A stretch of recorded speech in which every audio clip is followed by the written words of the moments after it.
Today I'm going to take the board down and put an RCBO board up. So I'm just doing a YouTube video. So I'm going to replace this board here and I'm going to move it down so it's reach, which that's just slightly higher. While I'm doing that, I'll bring the cables round in trunking there and possibly, no, what I'll probably do is I'll put a Schneider adaptable box there, do all my joints in the box and bring it down in some trunking into the back of the consumer unit here. So I've got this Schneider box here which I had on it for another job. It's quite high quality, epoxy coated steel, IP whatever 65 I think it was box, but I'll put that up there. And then now what I could do is just cut this off and bring the cables in that way without jointing them. I could do that because I've got a bit of cable to play with then as well. Well, we'll see how we go. We'll see how we go with that. Annoyingly, there seems to be some conductors that are just led through the consumer unit, preventing me from taking the consumer unit off the wall, as they come from one direction into the consumer unit and then leave through the back of the consumer unit. I guess they're switch lines. So yeah, they come up from here, behind there, and then through the back of the consumer unit. So they've got to be joined. They've all got to be joined, cut and rejoined, but not muddled up. There's 4 of them, and they've got to be not muddled up and rejoined in that order when the new box goes on. I am going to put a box up here because conductors coming through the back here as well as these ones coming up through here. So if I just bring them all into the box, joint them there and then bring them down, I think that's the nicest, easiest way for me to do it, rather than bringing these up into a separate piece of trunking and then another piece of trunking down from here. So I'll just do it all from this area. But that is a real pain because they're going to be flapping around until I get the new box on. So I've just marked these with magic marker before I cut them at both ends, and now I'm going to just cut them to allow me to remove the box.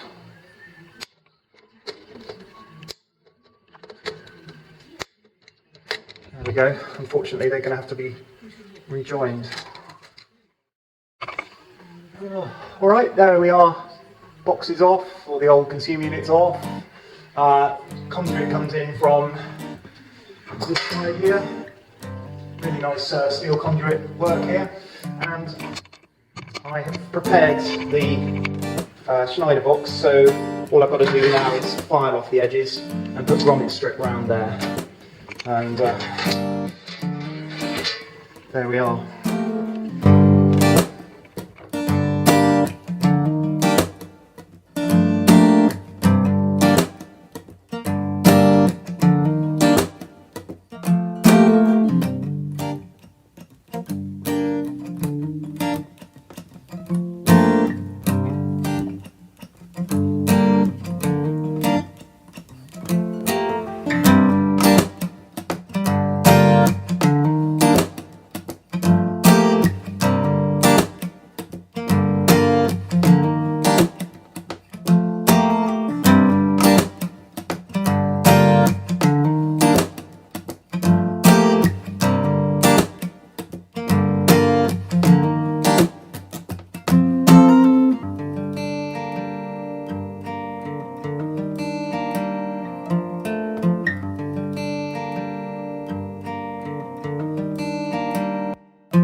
This 6mm I'm not going to connect up again because it goes to the bathroom and it's not going to be used. The rest of them I've put tails onto, extended the cables so they'll reach into the new consume unit here. They've actually got heat shrink on them. They've got heat shrink which when you heat it up actually melts a glue inside it and forms a waterproof seal. So it glues onto the PVC on either side as well as crimping the copper in the middle.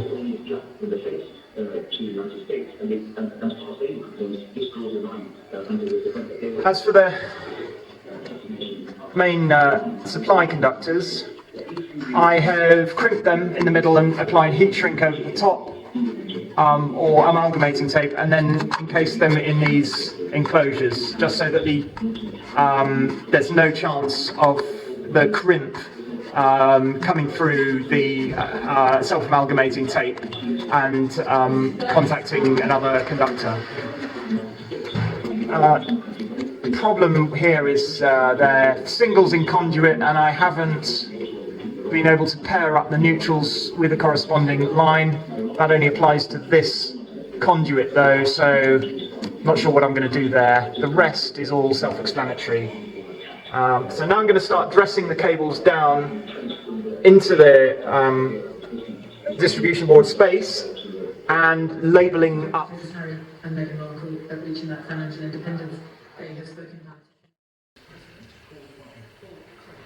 I've bunched cables, conductors together in what I think are their respective groups. One set I haven't been able to do that with, and that is the singles that come out of the conduit, because there were 3 circuits coming out of one circuit breaker on the legacy board, and the neutrals were, I think the neutrals were muddled up on some of them. For the EICR I must have sorted them out. Anyway, stupidly I have muddled them up again. What I've done is I've shoved all the possible in dispute conductors down one set of trunking, and I will have to test them tomorrow by doing tests around the bazaars. Probably take me an hour or two to get around all of them. Let me show you them now. So here are some of the disputed cables. Well, this is all of the disputed cables. Some of them are labelled up correctly, others I don't have the CPCs for or whatever. Here's the original conductors and cables. I've bunched them together where I know they're rings, and I've labelled the rings different legs, so there's 9A but there's also 9B on the different legs, so that for testing purposes we know where we are. A lot of this testing after it's been installed will take place hopefully this next following week. But it's always it's a bit of a bind. I know that a couple of these circuits have CPCs which are non-continuous. Pretty certain it's a CPC on the perimeter ring, the 4mm ring circuit. And there's a light circuit with a non-continuous CPC as well, which needs sorting out. So there we are. That's pretty well what I've done. I started at 10:30, took a break at midday, so that's an hour and a half. And then I was on the phone from 2 o'clock until pretty well 3:30. Hour and a half there. It's taken quite a few hours to do all these crimps. These are MK. They're MK trunking. I don't use trunking very much. I tend to use the steel trunking. This MK stuff is really sturdy and very positive. I really like it. It's got these overlaps on these tongues. I really rate it. Obviously, I've not come across it. Always really being used to using City Electrical, and they don't really have a good relationship with MK, so they don't tend to get it in. And when they do, it's bloody expensive. So. Yeah, this is 13 quid a length from TLC. 3 meters, I think, 13 quid plus VAT. So it's fairly pricey, but it's really nice looking. It's It's radiused. Yeah, here we go. Yeah, so it's radiused in a really nice way, and big fan of it, really. I'd like to try some different dimension MK. Getting on for 5 o'clock, and what I'll be doing now is setting up on the testing and just get a couple of CPCs identified from that final bunch. Once that's done, actually, I tell you what I can do. I think I can put the board on now. It's an M2 board, RCBO board. I can put that on and put the grommet strip on, knock the knockouts from the back, and bring the conductors forward into it. I don't know, but to you, does that look like it's sloping down? It doesn't look parallel to me at all. Yeah, bubbles in the middle, and up here, slightly. I mean, the bubble on this one is pretty well in the same place. And yet, the whole thing looks cockeyed. To me, anyway. Well, it isn't. So, anyway, got this on. Grommet strip round there. Cables coming through. Put these in place on top of here. And then they're safe. And I can start testing on this bunch here. I brought that bunch through here.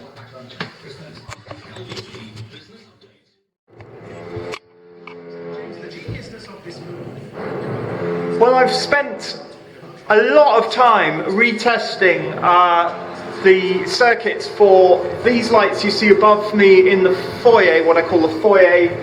These lights here and here, which are on 2 grid switches down there with 5 switches, 5-way grid switches.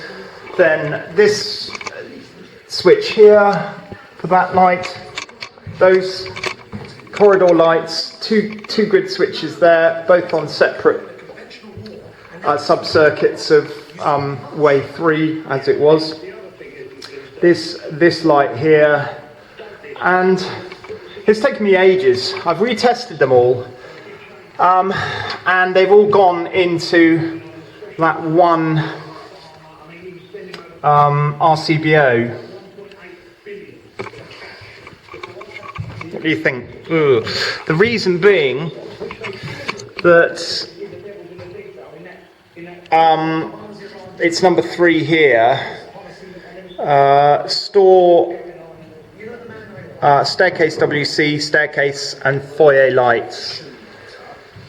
So I have labelled them all up and given them. They are identified with labels, but that's in itself has taken me ages. I know what, I'm just going to get so many comments, aren't I? Why have you done that? Put 4 circuits into that one RCBO. And you know, even then there's possibly room for a mistaken neutral to go into that, and the RCBO to flick. But we'll test it now by energizing and doing a functional test of those lights. Seems to me taking a title away from Prince Harry is ridiculous. He is Your Royal Highness. He is Your Royal Highness whether he likes it or not. So he's related to. Unless you don't believe in hereditary titles, which we do in Britain. Unless you're a left-wing namby-pamby. Anyway, I won't get into it. I've just been to City Electrical Factors, and there was a guy there who's just had his van broken into before Christmas, 8 grand's worth of stuff stolen. and he looked at mine because he's thinking of putting a van cam in his van, like I've got a van cam. So if they do get in, I've got the van vault as well. I'm thinking of putting a van vault sticker on the van as well, and also CCTV. So I've got CCTV. If they take the back door out, they can get CCTV. But I've got arm plate in there. I've carried out some of the RCBO tests, the RCD, and this is where we're at the moment. So there's a 20 amp ring there. There's a 30 amp ring here in 4mm because of the length of it. And then we've got some lighting circuit, as well as this massive light conglomeration here, which I'm not too happy with, but that's the way I've done it. I've just done it as it was before. I haven't functionally tested any of these circuits.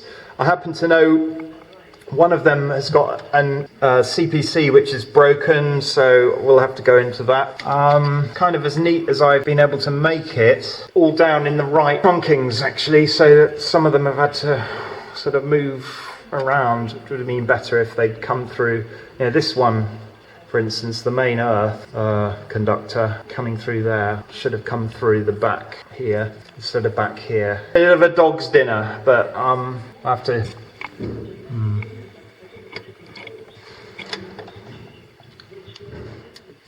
I've also put the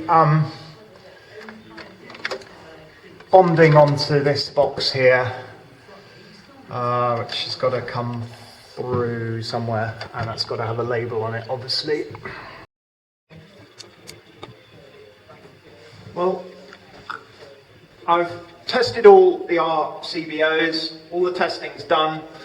I still need to get to the open wiring in the consumer units because I do have the CPC to mend on the perimeter ring and one of the light circuits, but I'll just show you how far I've got. So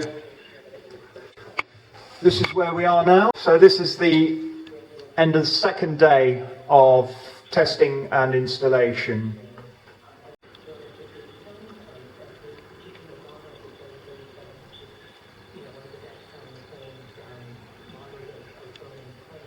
As you can see, it's not that neat. I bogged it all up by coming through when it was all just hair coming out of this containment.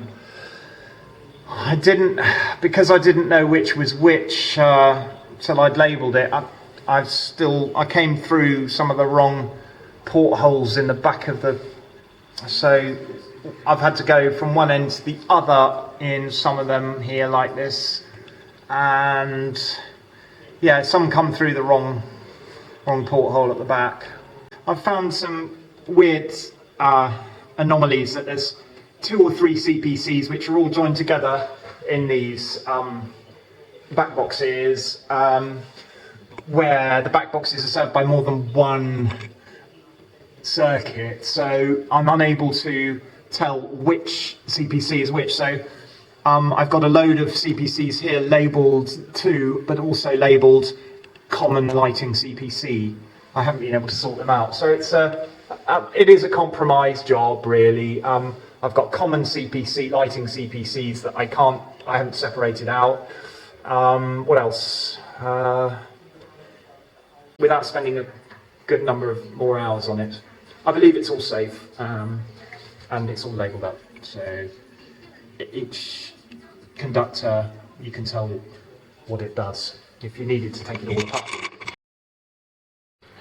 So there we are with the front on, just needing labelling up. I need to put some LED buttons up here, and the fault finding that needs being doing on the ring. I've put the labelling on. So I've got the safety electrical connection label, wiring colours to 2 versions, identification, next inspection label, 6 monthly test label, and I'm not sure why there's a scratch all down there on the paint.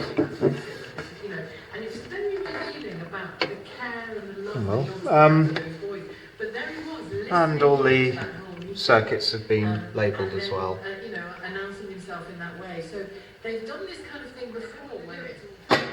I've also taken the opportunity to put these new LED lights up.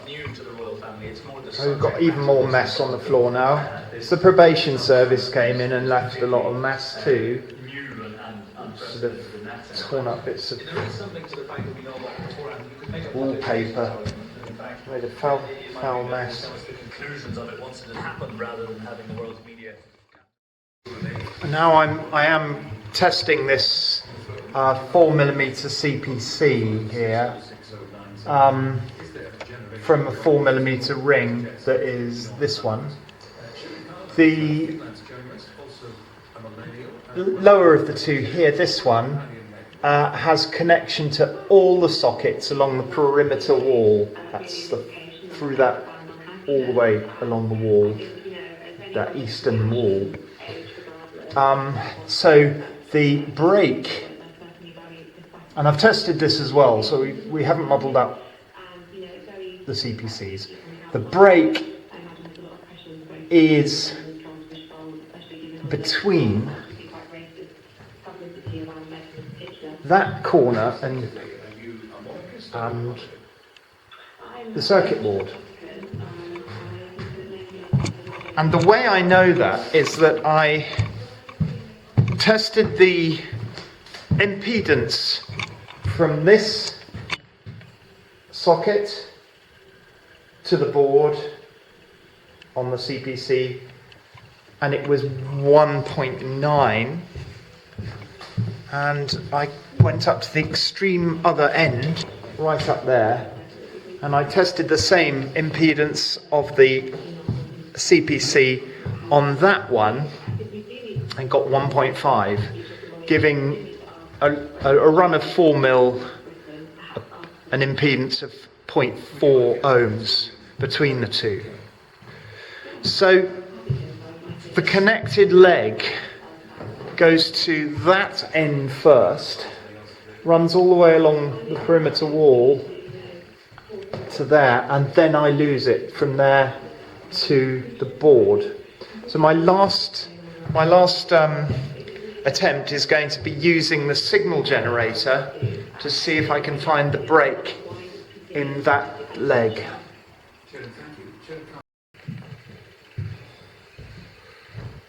Okay, so I've found the brake by various testing procedures. The brake is actually in there somewhere. I've split the ring, the leg of the ring here. What I'm going to do is draw this bit because there's not much there. I'm going to pull it out, but to pull in the new cable, I'm going to twist and solder the conductors to try and give it the strongest, because it's going to be quite a pull, and then I need to use lubricant as it's quite stiff, and I hopefully will be able to pull in some new cable there and correct this ring.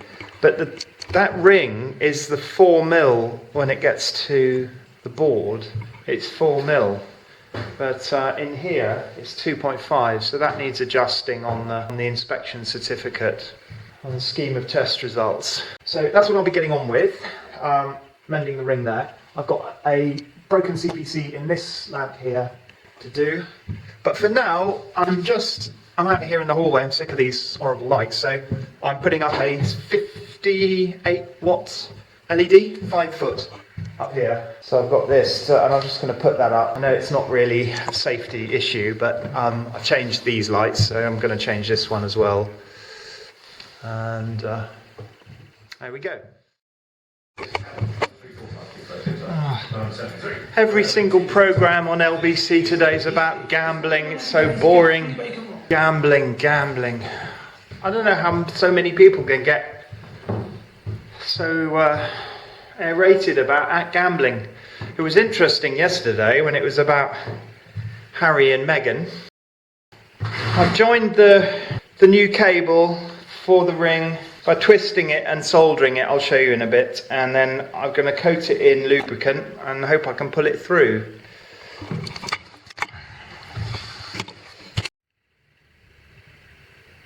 So that should be quite strong, I think. The only thing is this is quite rigid, so it might not pull properly. Well, there we are. I've pulled it through. Quite violent. Had to pull it through quite violently to get it past the first 90-degree bend. Now we're going to separate the cables and inspect this length, because I'm intrigued to know why I've got no CPC continuity and what on the face of it looks like a perfectly serviceable length of cable. Well, end to end of the cable, got 99.9 ohms on that seemingly innocuous piece of cable. So what I'm going to do is strip out the CPC by pulling on it, cheese cuttering the sheathing. And it went as far as here, and then just pulled out, and then just pulled out, and there's no CPC beyond that. I mean, it pulled out, so there's no CPC in there. No CPC in there.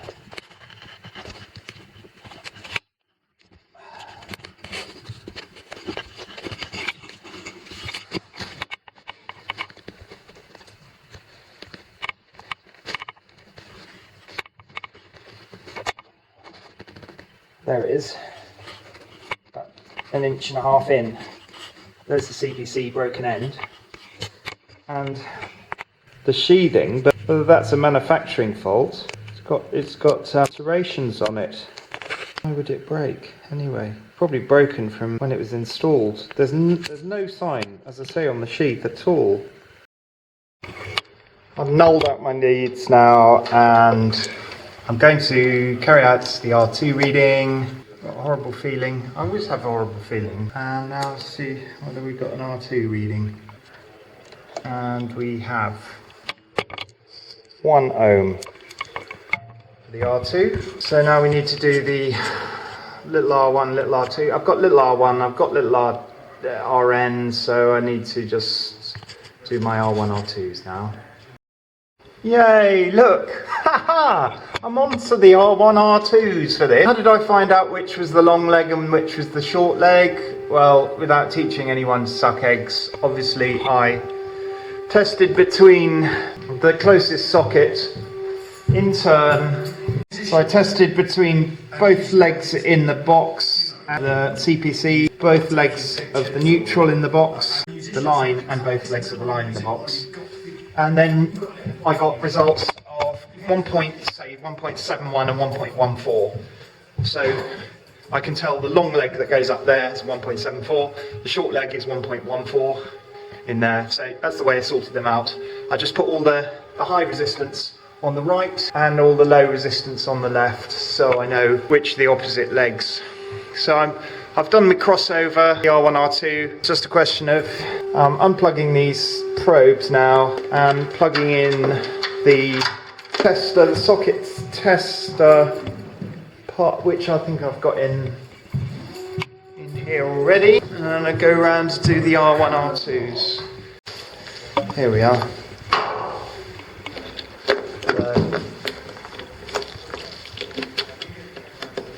Let's wear this.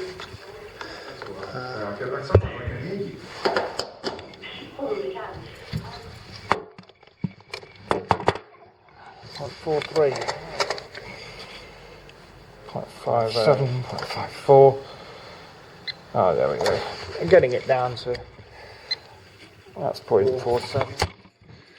I'll call this about 0.47. And in the end here, pressing up this end, 0.43. Also, when you've got low battery, it can cause a bit of variation.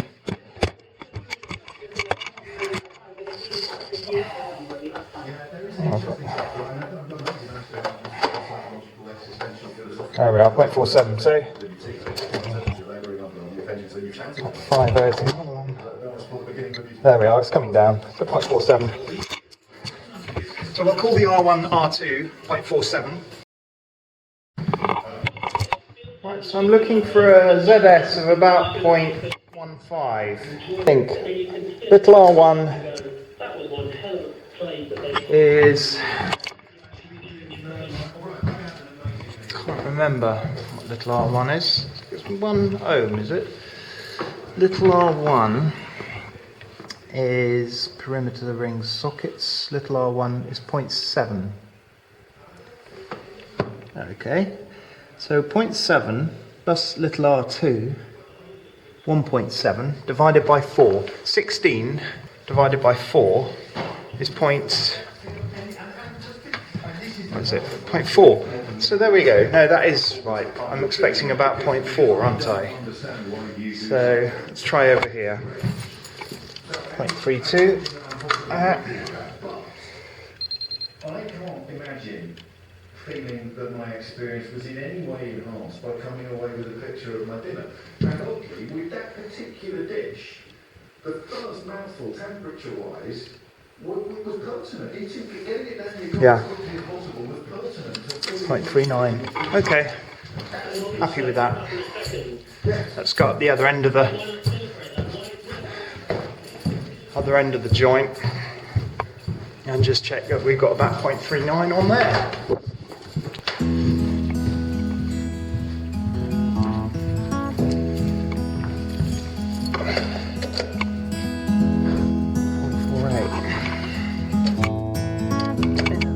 In and out.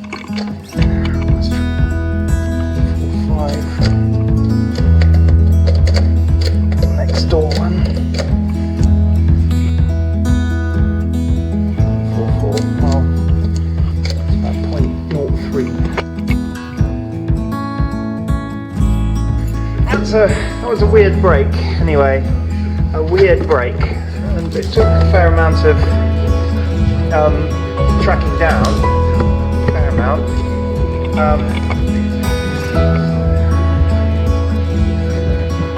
That multi-tool does a nice cut. Nonplussed by this Harry and Meghan story. I think it's a shame.